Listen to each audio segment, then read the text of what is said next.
వరంగల్ హక్కులు కాలరాసేందుకే నూతన కార్మిక చట్టాలు ప్రభుత్వ మాజీ చీఫ్ విప్ మాజీ శాసనసభ్యులు బీఆర్ఎస్ పార్టీ హన్మకొండ జిల్లా అధ్యక్షులు దాస్యం వినయ్ భాస్కర్ భారత రాష్ట్ర సమితి పార్టీ హన్మకొండ జిల్లా కార్యాలయం బాలసముద్రం నందు అన్ని కార్మిక సంఘాలతో కలిసి ఉద్యోగ కార్మిక హక్కుల సాధనలో భాగంగా జాతీయ సార్వత్రిక సమ్మె సన్నాహక సమావేశాన్ని మంగళవారం రోజున నిర్వహించారు. ఈ సందర్భంగా మాట్లాడుతూ కేంద్రం కార్మిక వ్యతిరేక విధానాలకు నిరసనగా ఫిబ్రవరి 11న 1000 స్తంభాల దేవాలయం నుంచి కాజీపేట రైల్వే స్టేషన్ వరకు బైక్ ర్యాలీ నిర్వహించినట్లు తెలియజేశారు. ఫిబ్రవరి 12 గురువారం రోజున జరిగే జాతీయ సార్వత్రిక కార్మికుల సమ్మెలో అన్ని సంఘాలు కార్మికులు పెద్ద సంఖ్యలో పాల్గొనాలని పిలుపునిచ్చారు. ఏ మాత్రం నోటీస్ ఇవ్వలేకుండా కూడా రద్దు చేసే హక్కు మరి యాజమాన్యానికి ఉంది.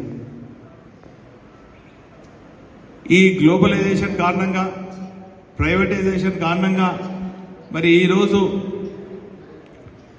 కేంద్ర ప్రభుత్వం తీసుకొచ్చినటువంటి అనేక చట్టాలన్నీ కూడా ఈ కార్పొరేట్ వ్యవస్థకు అనుకూలంగా ఉన్నది తప్ప ఆ కార్పొరేట్ రంగానికి లాభాలు చేకూర్చే కార్మిక రంగానికి మాత్రము ఏమాత్రం లాభసాటిగా లేదు.